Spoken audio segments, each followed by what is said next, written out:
معنا الآن الشاعر إسماعيل الحقي، رئيس تجمع شعراء العمود والتفعيلة في الوطن العربي.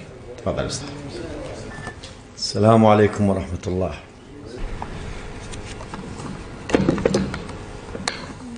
ملبدا جئت من أمسي أطاردني، علي أطمئن في الخوف أو أعد. ملبدا جئت من أمسي أطاردني، علي أطمئن في الخوف أو أعد. علي أمازج لون الريح في رئتي أو أرتديه اخضرارا حين أنجرد.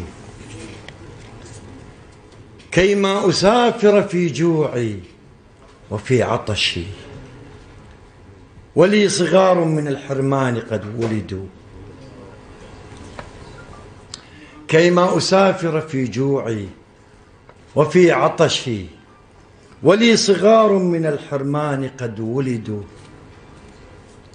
ولي فراتان من خمر ومن عسل، وما رويت وهم رووا وهم وردوا. ولي محطات ركب الظامئين ندى، أنثها فوقهم وردا إذا وفدوا. أولئك أهلي غبار الحرب ظلهم، سرب اليتامى وراهم أينما وفدوا.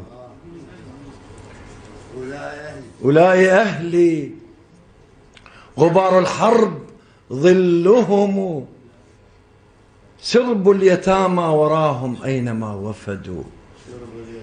يمشي التراب على آثارهم وجلا كي يقتفيهم، هنا مروا هنا سجدوا.